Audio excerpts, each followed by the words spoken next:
Dating bagyong si Inday na balik sa international name Bobby, nakalabas na ng Philippine Area of Responsibility ngayong umaga. At kasalukuyang niraragasa na ngayon nito ang isla ng Ishigaki at Eastern Taiwan. Pero ang epekto pa rin ng enhanced habagat sa ating bansa magpapatuloy pa rin ngayong araw. Bunsod pa rin ng umiiral na mga water vapors at hatak sa hangin dulot ng enhanced habagat. 97W, bagamat hindi pa rin nakikitaan sa ngayon na magiging banta ito sa bansa, pero yung bagong low pressure area na si 98W nasa high chance, moderate to high chance na rin na maging isang active low pressure area. Pero sa long range outlook, posibleng this week meron na naman tayong mamamataan na kasunod kay 98W. Si 98W ba ay magiging banta rin sa bansa? Alamin. At inaasahang malawakang pag-ulan ay inaasahan pa rin sa kanluran ng bansa maging sa southwestern Luzon.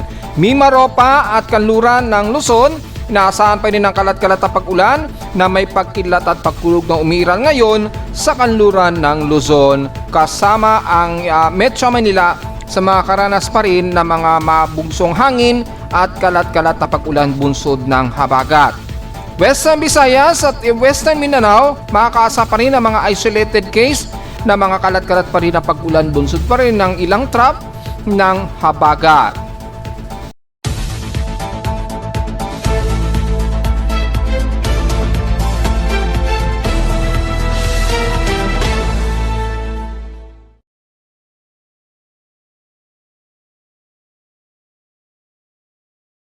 Hello, good morning mga folks. Welcome po muli sa ating Daily Weather Bulletin at Analysis para sa araw ng Sabado, July 11, 2026. Ang oras sa ating Boss Mike may maga ay alas 11:27 na ng magtatanghaling tapa.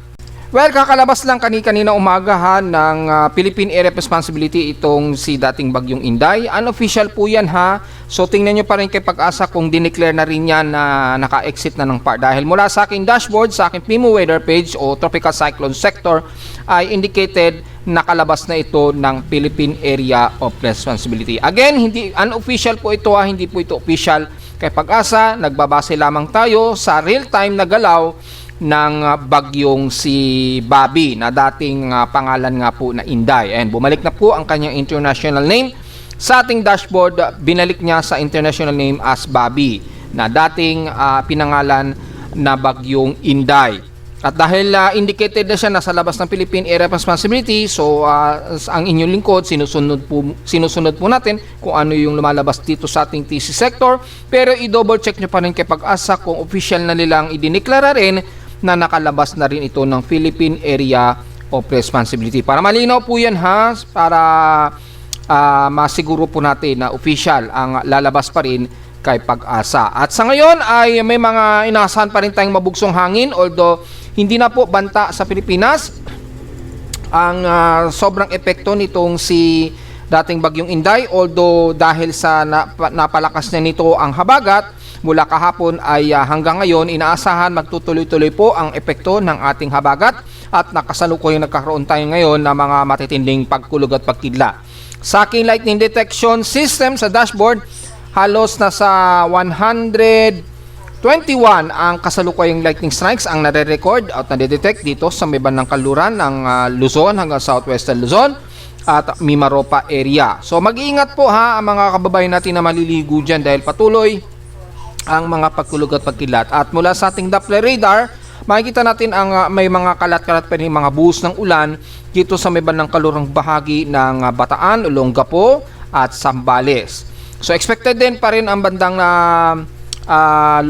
sa may bandang Occidental Mindoro at Batangas. Medyo makakaranas pa rin tayo ng tuloy-tuloy na bigla ang bugso po ng ulan po. Although, gaya nga na nireport natin kahapon, ay naasahan pa rin tipid ang magiging buhos ng ulan dahil sa mataas na dryness at humid pa rin na panahon dahil sa drought.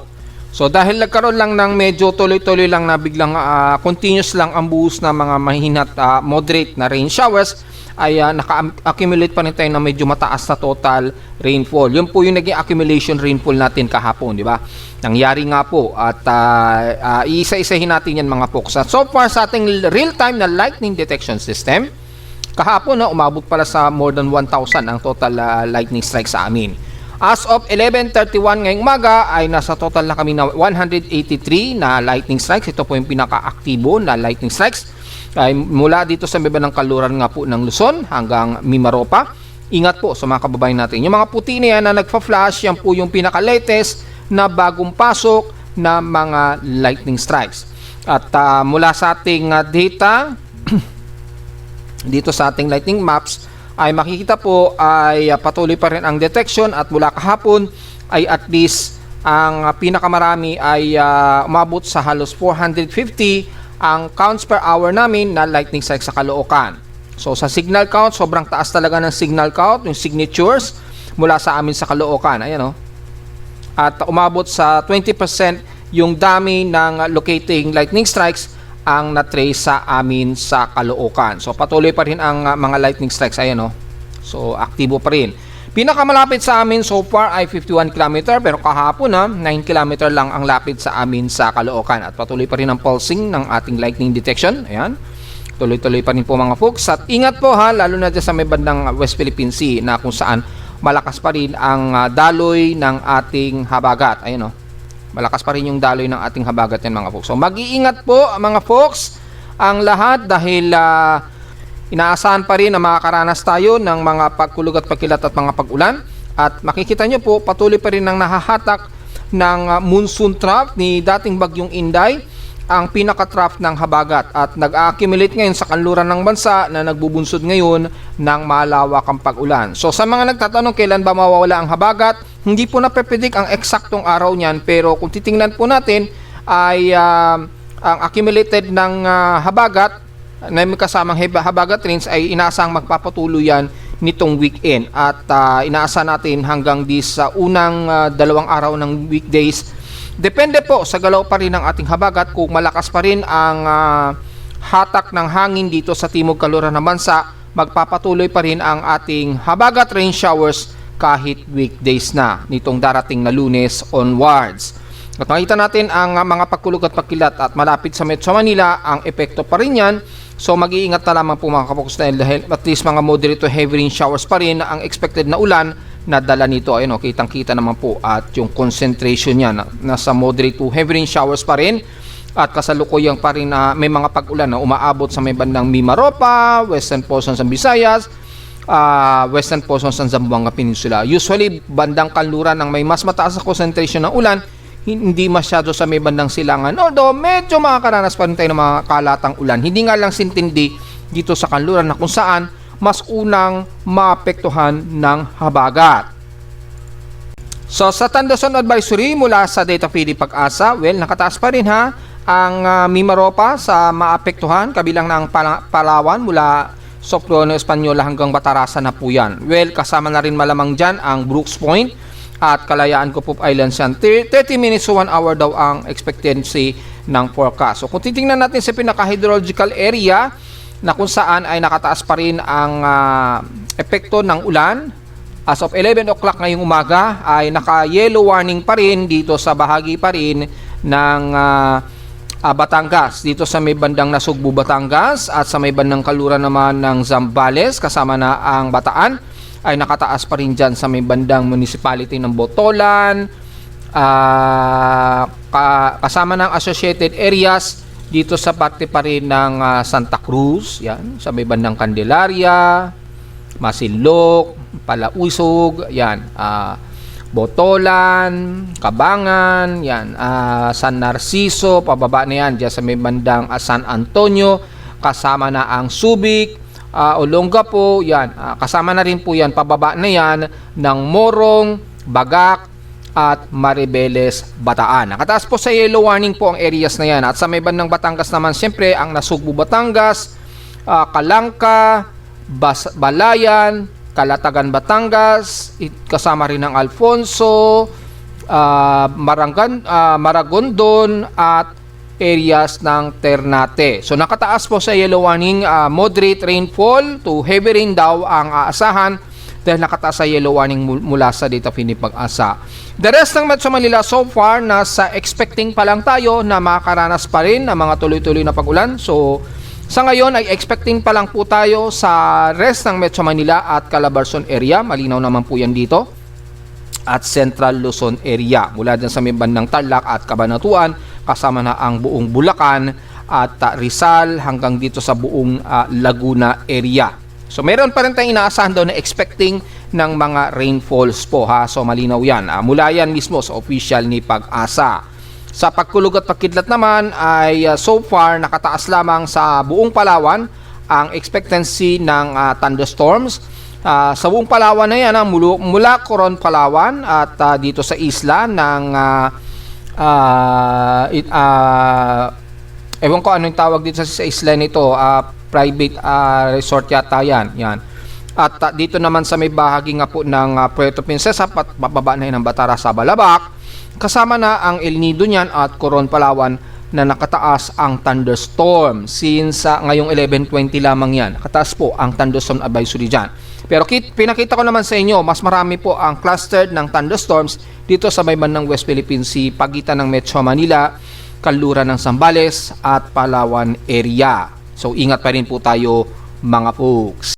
So sa ating current conditions, overcast pa rin tayo, medyo windy at mostly cloudy, umiiral dito sa amin sa Caloocan. Well, very expected yan, maabot pa rin ng 36 to more than 56 kilometers per hour ang bugso ng hangin dito sa amin sa Caloocan. So magdala kayo ng payong pero ingat po dahil malakas makasira ng payong ang ganito kalakas na bugso ng hangin po Sa lawas sa pressure na naitala na kay weather station kaninang 5:54 AM, pinakamababa na ang 25.8 degrees Celsius. Pero kahapon, 31.9 degrees Celsius lamang ang naging highest air temperature namin. Well, naging stormy kasi tayo, so obvious naman po at makulimlim sa maghapon.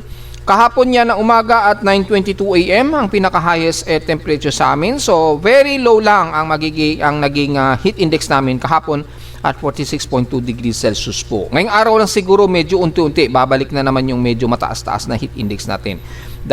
Kasama na rin dyan yung combination ng drought.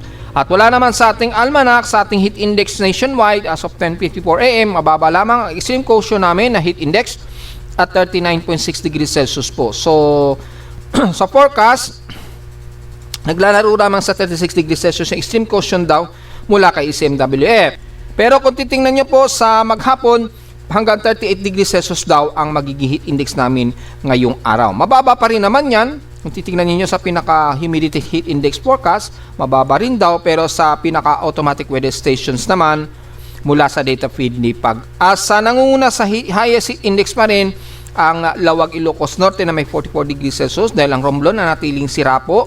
Kailangan ng technician dyan. 44 degrees Celsius ang nangunguna sa beba ng Lawag, Ilocos Norte na may pinakamataas na heat index so far. Well, kung mapapansin nyo naman, medyo moderate lang ang taas ng heat index so wala tayong magiging kaso o wala tayong masyadong kaso ngayong araw. Pero kung tatamin naman natin sa PX Extremes, in past 24 hours nangunguna ang Tugigaraw sa may pinakamatinit pa rin na temperatura, around 36.4 degrees Celsius. At sa Baguio City naman ay nasa total sila na 17.6 degrees Celsius na almost stationary lang na temperatura. At sa Iba, Zambales, number 1 sila sa grabe ang inulan na 129 millimeters na total rainfall. Yan o, grabe yung naging pag-ulan. Kumpara sa amin sa Caloocan kahapon, nasa total kami na 40.8 millimeters na total rainfall kahapon. At ngayong araw ay 9.6 millimeter lang ang total rainfall namin ngayong umaga. At kasalukuyan, so in 7 days, nasa 37.2 millimeters ang total rainfall namin. Pero kung whole month of July, 160.5 millimeters pa lamang ang total rainfall namin. Sobrang baba pa yan kumpara sa July average namin na mahigit 1,000 millimeters ang total rainfall. So sobrang baba pa po yan mga folks. At kung titingnan nyo po sa ating PX Extremes, yung mga inulan na bahagi ng bansa. So as of 11 o'clock ngayong umaga ay yung inulan. Nangunguna ang Iba, Zambales na may pinakamataas ng 129 mm total rainfall. Pangalawa sa Tanay, Rizal na may 115 mm. Pangatlong Subic Bay na may 114 mm. Sa San Jose, Occidental Mindoro, nasa total na 110 millimeters. Baguio City, 97 millimeters. Grabe rin, no? Kaya binaha daw sa Baguio, ha? Sa ilang area ng Baguio. Inulan niya, binaha daw yan kahapon. General Santos, inulan pa rin sila na 62 millimeters. Ambulong, 62 millimeters. Calapan, Mindoro, nasa 58 millimeters. Coron, Palawan, at 51. Sa Quezon City, sa Science Garden, sa opisina mismo ni Pag-asa, 47 millimeter. Ibig sabihin, mas mataas kami ng konti na may highest rainfall na total sa amin sa Caloocan. Kung kay Pag-asa ay 48 millimeters ang measurement nila, in past 24 hours sa amin sa Caloocan ay 40.8 millimeters. Yan. So, halos magkapantay lang kami ni Pag-asa pala. At mataas ng 3 millimeter ang lamang ni Pag-asa sa amin sa Caloocan o dyan sa Quezon City. So, ganun pa lamang karami ang ulan, pero bakit ang bilis na kagad ng pagbaha? Nilubog din daw kagad dyan sa may bandang Araneta. Akala ko naayos na daw yung flood control dyan. So, wala tayong idea. Kailangan ng paliwanag niyan ng ating mga government official. Bakit ang ulan hindi pa todo-todong ulan, ay bakit napakabilis na kagad ang mga pagbaha? So, yun lang po yung ating assessment ngayon ng naging pag-ulan at yung ating pH extremes natin.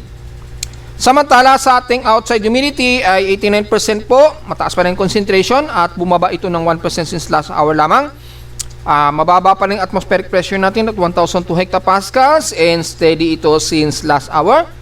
At yung ating high tide and low tide status so far nasa pa-low tide pa lamang po ito under level 4 na taas ng sea level natin, level 4 pa po, so may 4 hours mahigit pa na mataas ang ating sea level. Pero maalon po lalo na sa may bandang kaluran ng bansa, so delikado pong pumalaot dyan, at least mga 1.5 meters po ang taas. Hindi naman masyadong severe yung alon, pero alalay na lamang po lalo na sa mga maliliit na sasakyang pandagat. Samantala sa atin namang bukod sa high tide at low tide status, yung ating air quality so far, so good naman tayo. Mukhang hindi naman masyado naging pangit ang ating air quality. So, wala tayong magiging komento sa ngayon. Pero sa ating almanac, sumikat ang haring araw kaninang 5:33 AM at lulubog po ito mamayang 6:29 PM. At sa ating 14% illuminated na waning crescent na po. So, halos maliit na halos magnyunyumo na po. Pero papalubog pa lamang po ito mga folks Kung mazo-zoom in po natin, ayaw mag-zoom in ang ating moon. Ayan. So, palubog pa lamang po ito at 45 degree elevation. So, magmo-moonset pa lamang ito ngayong hapon, 3:17 PM. At bukas na po ito ng 2:48 AM, magmo-moonrise. At sa local weather outlook natin para ngayong Saturday and Sunday, so weekend po tayo, maulap ang ating maghapon halos 100% chance of rain daw, so magdala ng payong. Ganon din bukas ng linggo, patuloy pa rin tayo makakaranas ng habagat rainfall na nasa 100% chance. So ngayong araw hanggang bukas ng linggo, medyo maulan pa rin daw tayo na may habagat rainfall. Highest and lowest temperature expected, maglalaro 25 to 29 degrees Celsius, and lowest temperature expected 24 to 25 degrees Celsius. At ayon naman sa local weather advisory, although madaling araw itong huling ni-report ni Pag-asa, 3 o'clock na mataan ang sentro ni dating bagyong Inday na ngayon. Pero itong oras na ito, nasa loob pa ito ng PAR. So nasa layo ito na 490 km per hour ng 490 km northeast of Itbayat, Batanes. May maximum sustained wind of 140 km per hour, malapit sa gitna at bugsong umaabot ng 170 km per hour. Siyempre, kumikilos ito pa northwestward sa bilis na 20 km an hour ang kilos. At yan na nga po, ngayong araw, nandyan na yan, nakatawid na halos ito ng bandang Ishigaki, Japan. Dahil mabilis po ang pagkilos niya, at kitang-kita naman natin ay medyo nagsusustain pa rin yung kanyang maximum sustain. Sa amin naman, sa aking TC sector, 148 km per hour daw ang maximum sustain wind nito. Pero nasa labas na ito ng Philippine Area of Responsibility. Kaya binalik na siya sa kanyang original name na Bobby. So nasa typhoon category pa rin siya despite na ito ay wala na ring banta sa bansa. Yan. Magiging makulimlim o medyo gloomy pa rin ba tayo this week na darating? Well, mula sa ating busy short-term weather forecast, magiging overcast pa rin tayo this week. Tuloy-tuloy po yan. Malamang dahil magsusustain ang ating habagat pa rin. So expected pa rin tayo makakaroon ng mga pag-ulan lalo na sa kanlurang bahagi ng bansa dahil po sa epekto ng southwest monsoon o habagat. So diretso po tayo sa ating ginagamit na satellite imagery. Makikita po natin nasa labas na po ng teritoryo natin ang pinaka-central eye wall ni Bagyong Inday, dating Bagyong Inday. Ayan, nakalabas na nga po siya. So kung i-stop natin ang pinaka-peak na lapit nito, yan, kaninang 8:40 AM. Yan. So mga 9:20 AM tuluyan na itong nakalabas yung pinaka-central eye wall niya. Yan. Sa akin kasi is mga 9:20 AM yan. Pero dito mukhang 8:40 AM nakalabas na ito ng Philippine Air Responsibility. Ito yung mata niya, natatanaw ko yung pinaka-central eye wall niya, you know. So yan po. Pero para sa pinaka-clear and official natin ay 9:20 AM ito nakalabas ng Philippine Area of Responsibility. Kung dito man mga 8:40 o so 8:40 o 9:20 ng kaninang umaga naka-exit nito ng Philippine Area of Responsibility. Yan. So yun po yung mga folks. Or 8:20 pala yung aking pinost sa aking Facebook page. So okay lang. Ito kasi mga 8:40 na siya. So kung i-atras pa natin ng mga 8:20, well malamang yan na yung pinaka track na naka-exit nito ng Philippine Area of Responsibility. So, tama lang. 8:20 or 8:40 AM kanina, nakalabas na ito ng Philippine Area of Responsibility. At makikita pa natin ang tuloy-tuloy na maulap at grabe po ang overcast at gloomy natin sa halos buong kanluran ng bansa. At makikita naman natin dito, kung i-reduce natin yung opacity, makita natin ang nasasakupan pa rin ng habagat na kaulapan na ito na magdadala pa rin ng mga kalatang pag-ulan po yan. Mapa Ilocos Norte man yan, mapa Zambales, mapa Pangasinan, Central Luzon, at most of western sections po kasama ang Metro Manila, of course, Batangas area, at Mimaropa, halos buong Mimaropa po. Ayan, damay na po sa malawakang maulap na panahon na yan. I-activate po natin ang pinaka-microwave ng rainbow color nito. Para nakikita po natin ay kasalukuyang may mga malakas na buhosang ulan dito pa rin sa baybayin po ng Zambales, baybayin ng Bataan. So anytime po magbubuhos ng mga lalaman ng pag-ulan po dyan, kasi papalapit pa lamang po yung ibang mga light to moderate and some heavy rain showers. Sa ngayon ang concentrated na inulan ngayon ang bandang Occidental Mindoro. Activate natin yung open state map para mas kita natin yung detalye. Yan. So makita niyo po ang buong Occidental Mindoro, lalo na din sa may bandang Sablayan at Santa Cruz. Kasalukuyang grabe ang may mga heavy rain showers tayo dyan. Hanggang sa Kalintaan, Rizal at San Jose. Ingat po sa mga posibleng pagbaha at pagguho ng lupa. At sa bandang Palawan naman, ang buong Baswaga, Coron, Palawan, Culion Island hanggang El Nido. Yan ang moderate to heavy rain showers po tayo dyan. So ingat po, ingat na lamang sa biglaang flash flood just in case. At alalay na lamang po sa may bugsong hangin na kasabay. Ganon din sa Puerto Princesa at Balabac ay makakaranas ng mga ilang kalat-kalat na pag-ulan. Yan. Sa Metro Manila, halos gloomy pa lang tayo, pero anytime po sa maghapon kapag tumatawid po yung mga ulan na ito, tubig ulan na ito, yan yung boundary ng tubig ulan na yan, pa northwestern naman kasang kilos ito. So anytime ngayong araw pwede pa rin tayong ulanin na mga ilang light to moderate, and then maya-maya biglang magmo-moderate and heavy rain tayo. Depende sa galaw po ng habagat na manggagaling dito sa may bandang West Philippine Sea. Pero at least may idea na tayo para sa impact ng habagat yung habagat rains. Grabe po, dito mas matindi, severe ang buhos ng ulan. Kasalukuyang nasa may bandang West Philippine Sea pa po yung pinaka-severe ng buhos ng ulan. Hindi pa umaabot sa kalupaan natin dito sa Luzon, especially Metro Manila. Kaya paghandaan pa rin po mga folks. At the rest naman ng bandang silangan ng Nodo Luzon, kabilang na ang Cagayan Valley, at least gloomy na po tayo dyan, pero mabugso pa rin ang hangin dyan. So ingat pa rin po mga folks. Kabilang na ang Isabela o bandang Aurora area, Quirino, pababa na yan ng Baler Aurora, hanggang dito na nga po yan sakop ng bandang General Nakar, yan, Infanta Quezon, syempre damay ba rin ang Laguna dyan sa magiging gloomy at maulap na panahon. Polillo Islands at most of Atimonan Quezon, Camarines Norte and most of Bicol region na magiging mas maulap pa rin tayo, tuloy-tuloy yan at expected pa rin ng mga kalat-kalat na pag-ulan na may pagkidlat at pagkulog pa rin. Ganon din sa buong South Luzon mula Marinduque, Romblon, kabilang nasa may bandang Romblon, no, nakakaranas pa rin tayo ng mga moderate and heavy rain showers dyan bandang Tablas, pababa na yan ng Santa Fe at San Jose. Ingat po sa mga pagbaha at pagguho ng lupa mga folks ha. Kabilang na ang isla dyan sa may bandang San Fernando. Sako pa rin ito ng Romblon. Yan, isla ng San Fernando po ang tawag nila dyan. At sa may bandang western portions naman ng Visayas, well, lalo na sa Aklan, pababa na yan ng Pandan mula Kulasi, hanggang dito na sa may bandang sakop ng Barbaza hanggang Bungasum. Yan. Pababa na yan at most of western portions ng Panay Island po yan.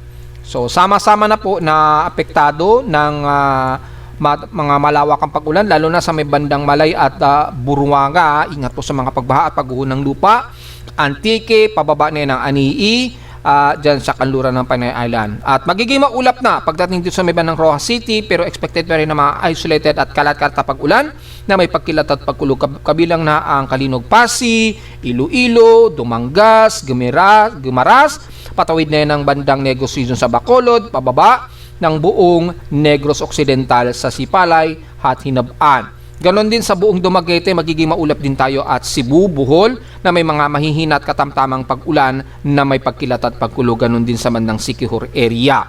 Well, ang eastern portions ng Visayas mula Leyte hanggang eastern Samar, mga kalat-kalat din ng mga mahihina at katamtamang pag-ulan pa rin ang ina-expect nating mga pag-ulan dyan ngayong araw. Ayan o, kitang-kita po. May mga light rain showers tayo na umiiral dyan sa may bandang Borongan, eastern Samar hanggang Gian. Dito naman sa may bandang Leyte, sa Tacloban, pababa ng Baybay hanggang San Francisco sa Southern Leyte. May mga light rain showers pa rin tayo na umiiral dyan. So magdala na lamang ng payong mga folks dahil umiiral pa rin yung ating habagat. Sustain pa rin yung habagat. Ganon din sa buong kanluran ng Zamboanga Peninsula, especially Zamboanga del Norte, Zamboanga City, Dipolog, Misamis Occidental hanggang Lanao del Norte. Magiging maulan pa rin tayo dyan. May mga light to moderate rain showers na may pagkulog at pagkilat po tayo yan. Hanggang kasama na ang Basilan at Hulusul po sa magkakaroon ng maulap na papawirin at mga kalat-kalat na pag-ulan. The rest ng Northern Mindanao mula Cagayan de Oro hanggang Surigao del Norte, magiging maulap pa rin tayo at magkakaroon ng mga kalat-kalat na mga ilang light to some moderate rain showers. Yan, nag-refresh na po yung ating map. I-reload lang uli natin. Activate natin muli yung open state map. Yan. So makikita naman po natin na magiging light to moderate rain showers pa rin ang Cagayan de Oro hanggang Misamis Oriental, Camiguin Island, yan, at the rest ng isla ng Dinagat Island at Siargao Island sa Surigao del Norte po. Pababa na yan hanggang dito sa may bandang boundary ng Agusan del Sur po. Mga light to moderate rain showers, kaya ingat pa rin sa mga posibleng pagbaha at pagguho ng lupa anytime. Dahil kahit light rain showers lang ang medyo nararanasan natin dyan, pero yung mga tuloy-tuloy na ulan yan, maaari pa rin mag-accumulate yan ng mas mataas na total ng ulan. At mula naman sa may bandang central ng Mindanao, sa Bukidnon, pababa ng Davao Region, very gloomy po tayo dyan at overcast, kabilang na ang Davao Region. So makakaranas pa rin tayo ng mga kalat-kalat na pag-ulan na may ilang pagkilat at pagkulog sa buong Davao Region na yan. Kasama na ang General Santos, Sarangani, mapa South Cotabato man yan. At pagdating dito sa may bandang Sultan Kudarat, pataas ng Maguindanao del Norte ay makakaranas ng mga kalat-kalat na pag-ulan na may pagkilat at pagkulog. So very gloomy po ang buong bansa natin ngayon Despite na medyo gloomy sa may bandang Silangan, mas madalas naman ang pag-ulan sa may bandang Kanluran dahil po sa epekto ng ating habagat o southwest monsoon. Especially sa Metro Manila, Zambales, pababa na yun ng Palawan at western portions nga po ng Visayas at Mindanao area. So itataasan natin, i-maximize natin yung kulay at high resolution po ito para mas kitang-kita po ninyo mga folks yung area na kung saan sako po ng ating enhance o actually hindi na siya enhance sa bagat pero napa-enhance lang siya mula kahapon nitong si dating bagyong Inday. So nag-accumulate na siya at nag-sustain na po yung habagat. Hanggat meron pa pong energy na nadadaloy ang ating southwest monsoon dito sa Timog Kanluran ng bansa, magpapatuloy po yung accumulated water vapor dito na expected. Ang mga pag-ulan ha, anytime, biglang downpour yan. So, ready pa rin po tayo mga folks. Despite na medyo gloomy tayo sa Metro Manila. Anytime po, ngitong maghapon, hanggang bukas ng linggo, expected pa rin na makakaranas tayo ng 45 na buhos ng ulan o biglang downpour ng ulan dahil po sa habagat. Yan po yung malinaw dyan mga folks.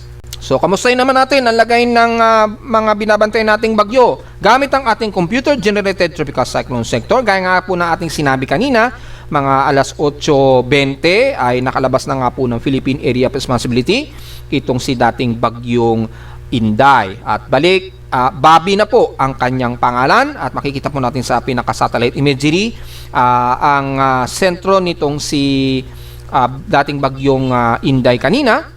Yan na po yung huling animation ng satellite imagery na kung saan nakalabas na nga po ito ng Philippine Area of Responsibility habang niraragasa ang Ishigaki, Miyakojima at Eastern Taiwan nga po.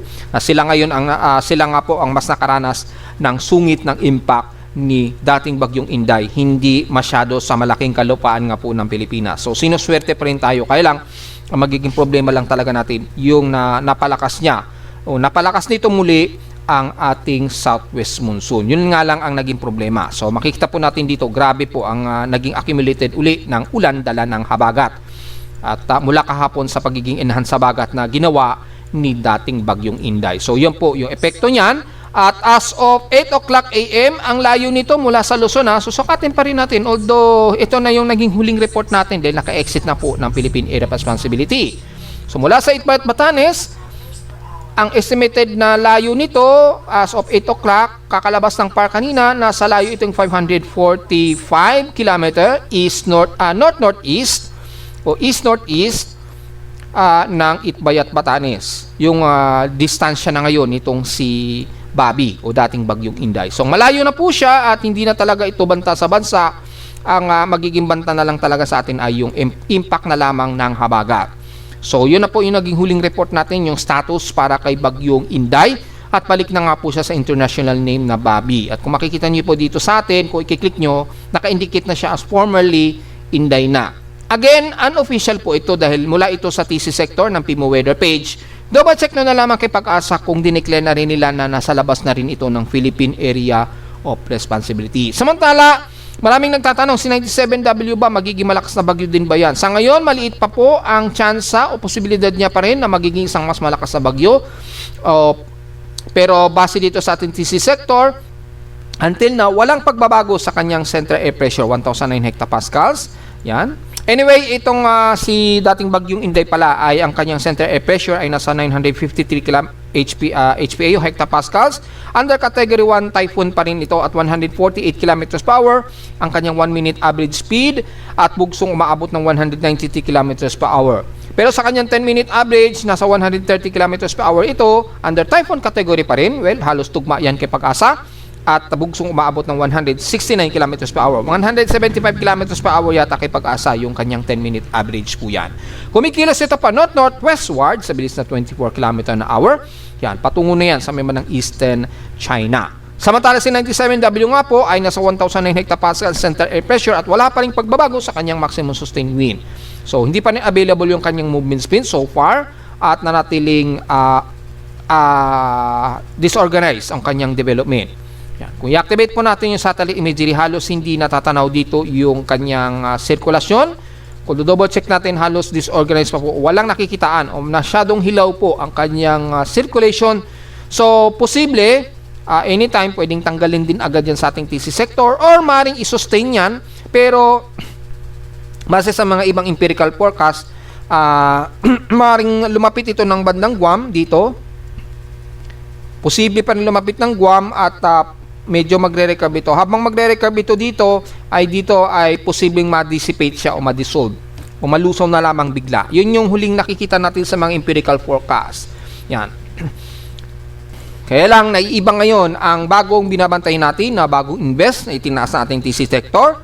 Kalalabas lang ito ngayong umaga at ang kanyang center air pressure ni 98W, 1,009 hectopascals at ang kanyang sustained wind na ngayon ay 37 km/h. at bugsong umaabot na ng 48 kilometers per hour. Pero sa 10-minute average nito, under low pressure area pa po ito. Pero ang international observations dito ay nasa high chance, moderate to high chance na raw po na maging isang aktibong low pressure area.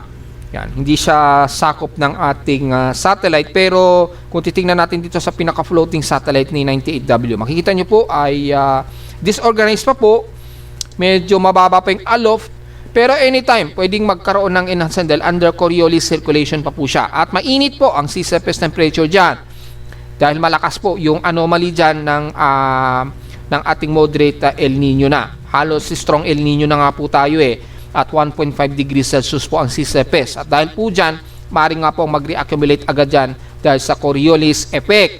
So anytime po, pwedeng tumaas po yan. At sa ngayon, nasa high po siya. Pero internationally, kung titingnan natin dito sa ensemble, kung itataas na siya, wala pa po, wala pang indication dito. Ito, nasa may bandang Hawaii ito Yan. Bandang Hawaiian, international cyclone yan, probably ito 90 CP. Yan yung malapit sa may bandang Hawaii. So sobrang layo, Eastern Pacific pa siya o Central Pacific. Yan po yung indication. Pero itong C98W ay nasa may bandang Majuro Island pa ito, around Marshall Islands pa. So sobrang layo pa po nito sa Pilipinas at hindi pa sa ngayon nakikitaan na magiging banta itong C98W. Hindi pa natin nakikitaan na banta talaga yan sa ngayon. So yun lamang po yung pinaka-analysis natin para kay 98W at kay Inday sa ngayon. At mula naman sa Tropical Cyclone Track Combination, makikita natin ay nakataas na Tropical Cyclone Wind Signal number 3 ang Ishigaki at Miyakojima, to Tropical Cyclone Wind Signal number 4 ang Miyakojima at Ishigaki. Yan. Mabos sa Tropical Cyclone Wind Signal number 4. Malakas po ang impact dyan. So kung may Pilipino tayo na nakatira dyan, ingat po mga folks. Pero wala pa namang nakataas dito sa may bandang Taiwan ayon sa ating band of Tropical Cyclone Wind Signal Band.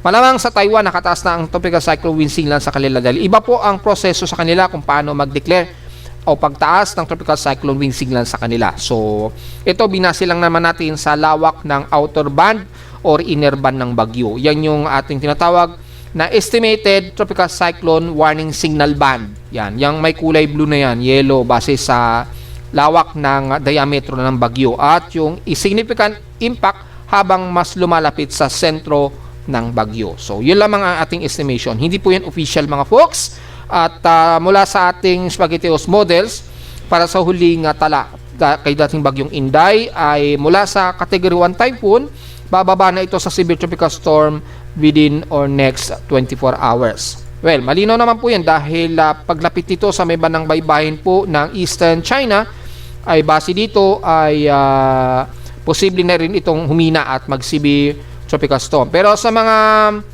latest forecast track, ibinalik ni Pag-asa sa typhoon category. Pero baka bago ito maglandfall dito pa lamang siguro yan, magsi-severe tropical storm. Bago maglandfall dito sa may bandang Yuhuan, yan, ng Eastern China. So kung may mga Pilipino tayo sa China, well, ingat po dahil kapag binaha kasi dyan sa China, grabe din ang baha. Pero maganda po yung kanilang flood control programs nila dyan sa China. So, yan po yung ating significant observation para kay dating bagyong Inday. So, ang layo ng pinanggalingan din ni Inday. Na-monitor ito dati by July 2 pa po ng umaga na mataan po itong si dating bagyong Inday. And then, naka-exit na nga po ito ng PAR ngayong umaga lamang ng July 11, 2026. So, ang layo rin ng naging journey nitong si dating bagyong Inday mga folks. At ngayon, ito bang si 98W magiging banta ba sa bansa? At dahil sunod-sunod po yung may mga posibleng may susunod pa kay 97 at kay 98 daw according sa mga empirical forecast at long range outlook. Well, kung naalala nyo po, last week pa, dineclare na natin mula sa Global Tropics Hazard ng NOAA ay mayroong mataas na chance nga po na may mabubuo pa dyan. Yan, sa may bandang Mid-Pacific o Central Pacific at dito malapit sa Pilipinas, at least 20% chance. Which is ito nga pong si 98 at 97W, di ba? Hanggang July 21 na po yan at bago matapos ang month of July, probably mayroon pa rin mabubuo. Kaya lang, dito mula sa Central Pacific ito manggagaling at mukhang malayo naman na lalapit ito sa bansa. Ito, between July 22, patungo ito ng Japan. Well, wag po natin maliitin pa rin. Wag pa rin nating i-assume yan na hindi yan magbabago dahil anytime pwede pang magbago yan mga folks kapag, lalo na pag nagkaroon pa ng biglaang high pressure area sa may Japan. So sa ngayon, ang magiging forecast po natin sa gamit ang ating global spectral model, ito po yung C97W, ayan, medyo magdi-dissipate siya. At ito naman itong C98W, ayun oh, may bagong circulation dito. Ayan. Ito ngayon ay C97W starting July 13, then by July 14 ay mukhang madi-dissipate din siya kaagad. At mukhang hindi nakikita na papasok ito ng Philippine Area of Responsibility. And then susunod naman itong C98W. Ayan na, C98W. Ito mayroon siyang medyo mas mataas yung kanyang organized development dito. By July 16 po ito. So sinabi ko na po yun sa report ko kanina sa Facebook page. Between July 16 po yan onwards ay mamamataan natin itong C98W. At mula July 16 nga po ay posibleng may susunod pa kay 98W. Pero hindi pa siya abot dito sa range ng global spectral model sa ngayon. Yan. At yung epekto po ng habagat sa atin pagka-exit o pagkalayo ni Inday, medyo malakas po siya, pero habang lumalayo ng husto si Inday, mukhang lalayo din unti-unti ng bahagya yung daloy ng habagat. So mukhang hihina din ng habagat. Estimate to ito mga July 13, July 12 o July 13. So baka bukas hanggang Lunes, tila lalayo ng bahagya muli yung distansya ng ating habagat. Ayun medyo lalayo siya ng bahagya sa kanluran ng Nodo Luzon. So tila mukhang wala na, magiging maaraw na naman tayo sa darating na linggo siguro, Lunes onwards. Bukas mga July 12, medyo makulimlim pa tayo, medyo maulan pa tayo niyan mga July 12. Then pagdating ng July 13, Lunes, ito medyo numinipis na po yung daloy ng habagat sa Metro Manila at most of Southern Luzon. At mukhang dito lalayo na ng konti ang distansya muna ng habagat. Yan, patungo dito sa member ng Eastern China. So mukhang hihina po yung habagat natin o daloy ng habagat natin sa bandang Metro Manila at Southern Luzon. Yan. Then July 14, tuluyang ninipis muli ang habagat. So mukhang magiging maaraw na naman tayo sa darating na Lunes siguro onwards. Yan. Yan po yung nakikita nating analysis dito. At mula sa pinaka-mean sea level pressure, habang lumalayo itong si Inday, dating bagyong Inday, ayan, babalik na naman sa medyo mataas-taas na naman na atmospheric pressure. So kapag kaganyan, mukhang nangangahulugan, mukhang maaraw na naman tayo niya sa darating na Lunes. So yun po ang makikita natin, maaraw, pero may gloomy pa rin na nakaulapan. Although yung lakas ng habagat, mukhang bahagyang hihina ito dito sa kalupaan ng Luzon, kasama ang Metro Manila. So mukhang magiging maaraw yata tayo o maalinsangan sa darating na Lunes. Yan po yung nakikitaan natin so far. At yung C97W, mukhang hindi nakikita na papasok ito ng far out. Mukhang malulusaw din kaagad ito. Yan Kailan na ito estimated na malulusaw? Mula sa Global Spectral Model, malulusaw ito by July 13. So, Lunes din. Lunes o Martes. Malulusaw siya dito sa Global Spectral Model na hindi ito papasok ng Philippine Area of Responsibility. And then, dito mukhang may susunod ito yung C98W. Although napakalayo pa po nung range niya. Ayan Ayan, nakita mo? May nakita nyo sa boundary dito, medyo may circulation na dyan. Ayan may circulation na siya. Probably yan yung C98W. So, wala pang banta ito sa bansa sa ngayon. Masyado pa itong malayo. Yan. At mukhang patungo ito sa direksyon ng Guam. Yan lamang yung abot niya So, tingnan natin yung mga susunod pang mga araw, yung estimated na magiging development ni 98W. At mula sa tropical cyclone strike probability natin, ito po yung C97W. Mataas ang probability. Ngayon, bumaba na Ay, hindi. Tumaas lalo yung probability. Naging 80%. Ganon din kay 98W, nasa 80%. Yan. Pero hindi pa ito banta itong si 98W. Itong si 97, nakita nyo naman, posibleng mag-recurve kaagad ito and then malulusaw din kaagad. At yung susunod kay 98W, ito yung malalaman natin. This week pa natin malalaman ito, itong bago na ito. At dahil, mapapansin nyo po, pahilagang kanluran din ng kilos. So sa ngayon, hindi pa natin masasabi kung yan ay magiging banta sa bansa dahil napakalayo, under Central Pacific pa siya halos. Kaya hindi pa tayo pwedeng mag-conclude kung itong dalawang ito, maging si 98W, magiging banta sa bansa. Dahil kung titingnan natin yung 144-hour period, starting July 16 po ito, July 16, so mga Thursday, ito po yung magiging kilos niya. Ayan o, nag-recurve itong si 97W. Pag-passing niya ng Guam, medyo nag-recurve ito. So mukhang hindi ito papasok ng par. Pero itong si 98W, patuloy na kumikilos pahilagang kanluran itong si 98W. Pero until now, until that time, mukhang wala pang nakikitaan na magiging banta ito sa bansa. So malawak-lawak pa ang obserbahan natin dito within 55-hour period. At itong isa pa na susunod o posibleng sumunod kay 98W ay sobrang layo pa at mukhang medyo mataas ang kanyang trajectory. So mag-update po tayo tungkol dito. Although mataas na po yung kanyang probability na isa na itong invest. Yan o. Aktibong invest. So, tingnan natin ha. Mag-update tayo time to time. Pero yung magiging banta sa bansa sa ngayon ay napakaliit pa ang posibilidad. Yan muna ang hanggang ngayon ang magiging analysis natin. Starting yan, July 16. So, malalaman natin sa susunod pa na mga linggo pa. Yan. Walang tropical cyclone strike probability na latest itong si ECMWF. Pero by July 6 po to July 20, meron. Ayan, ito po yung epekto. So, mukhang hindi magiging banta si 97W sa bansa. Ayun, magre-recover siya and then mukhang malulusaw din kaagad. Pero, yung between kay 98 at yung isang bagong possible na tropical wave, mapapansin natin dito medyo pakanluran ang kilos niya. Yan. Yan na po yung pinaka-long range ng subseasonal forecast niya between July 6 to July 20 na po yan. So, baka mga July siguro, July 16 o July 15 to July 20. Yung estimated ahead of time na itong dalawa nito, si 98W at yung posibleng bagong invest ay hanggang ngayon ay within that day, wala pa ito tayo nakikitaan na tsansa o posibilidad na magiging banta ito sa bansa. Sa ngayon yan dahil sobrang layo pa nga po nila mga folks, hindi tayo makapag-conclude pa. Sobrang erratic pa yan at nasa malayo pa yan sa silangan dagat Pasipiko natin.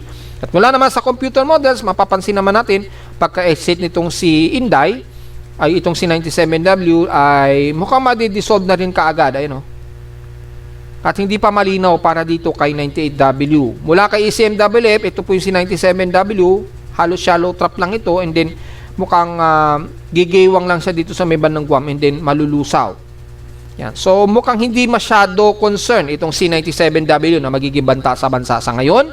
At si 98W hindi pa siya natatanaw dito sa range sa ECMWF. Pero sa long range outlook map po, makikitaan natin na kikilos na ito pakanluran. So tingnan po natin mga folks.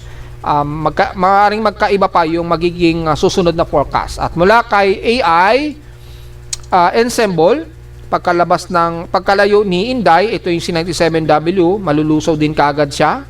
So probably this week. Yan.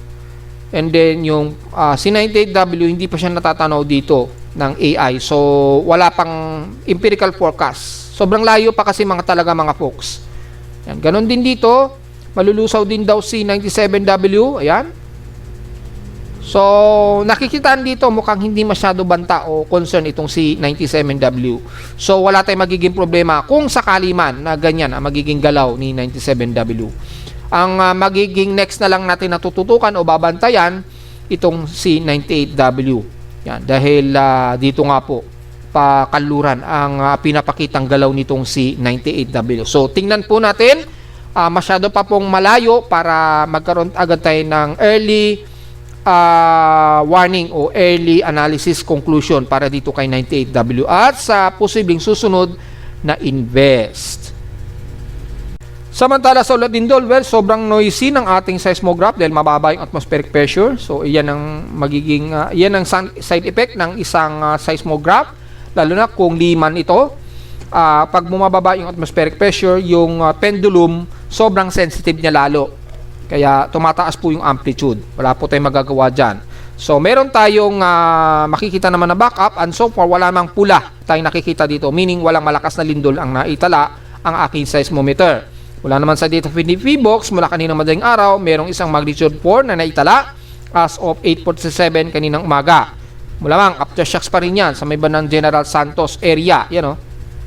So far, ang total earthquake ngayong araw ay nasa total of 12, kokonti, pero patuloy pa rin ang aftershocks. Yan, so ito pa lamang yung total na earthquake ngayong araw, kokonti. Yan.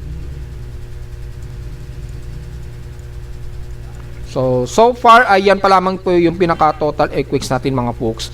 At mukhang wala pa naman tayong malakas-lakas sa pag-inig, although merong magnitude 4.6 na naitala dito kanina. Yan. Sa may bandang Moncayo, Davao de Oro ay may magnitude 4.6 nga po kaninang 8:47 AM na may epicentral depth of 12 kilometers. Yan. Epicentral depth na 12 kilometer. So mukhang nakaramdam ang Moncayo ng at least intensity 2 na pagyanig dyan sa may bandang Davao de Oro area. Hopefully walang nagkaroon ng cracking sa inyong mga lugar mga folks.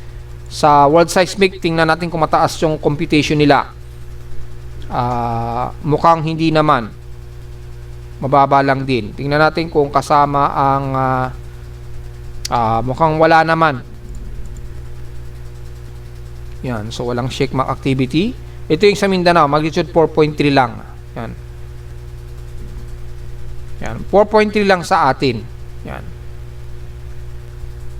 So wala naman, mahina lang din according dito sa World Seismic Monitoring natin. So mababa lang din po mga folks. At diretso agad tayo sa ating historical earthquake data. At since nakita natin nahiwalay na po yung total earthquakes nung July at June. So mabibilang na natin ng tama yung bawat lindol ngayong month of July. So tingnan natin ang month of July. Yan. So for the earthquakes of month of July, nasa total of 825 earthquakes na tayo. 789 dito is magnitude 2.0 pataas, 31 sa magnitude 4, tatlong magnitude 5 at dalawang magnitude 6.0 kagad. Pinakamarami pa rin talaga sa may bandang Sarangani. At mukhang po pangalawa sa Luzon hanggang South Luzon na po ito na may 150. Yan. Kung ilalapit pa natin ng konti, nasa around 400 plus yung nasa paligid ng General Santos. Ibig sabihin patuloy pa rin ang pagyayinig. So ingat pa rin po sa mga nakatira sa paligid ng General Santos at Sarangani. Ingat pa rin po sa mga posibleng pagguho ng lupa kapag maulan po.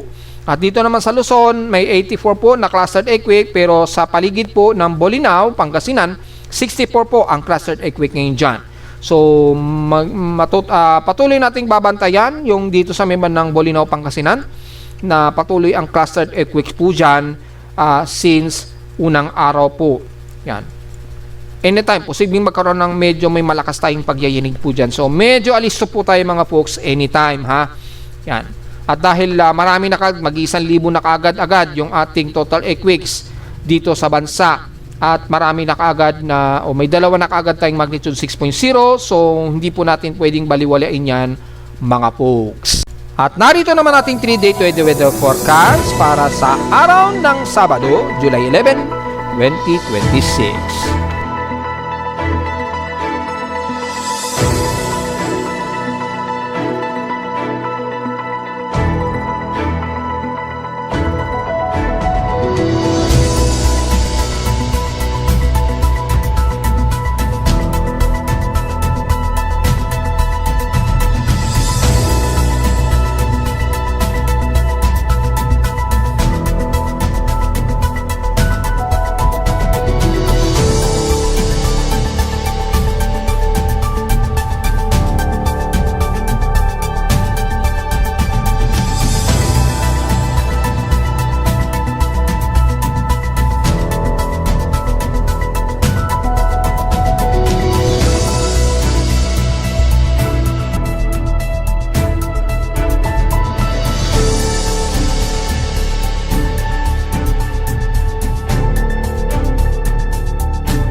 At hanggang dito na lang po ating daily weather bulletin at analysis para sa araw ng Sabado, July 11, 2026. Huwag pong kalilimutan na mag-like, share, subscribe po sa ating YouTube channel at visit lamang anytime sa ating website na www.pimoweather.com para sa ibang detalye na gusto malaman na hindi natin isama ngayong tanghali na sa ating report. Expected pa rin na medyo mabugso pa rin ang hangin natin sa Metro Manila. So ingat-ingat sa paligid lalo na sa mga may payo ngayong araw. At visit lamang sa ating website sa gustong malaman pa rin pang dynamic events mula sa reading mismo na ating aparato sa Caloocan at sa data feeds mula sa iba't ibang weather agencies. Maraming salamat po mga folks at magandang araw po sa ating lahat.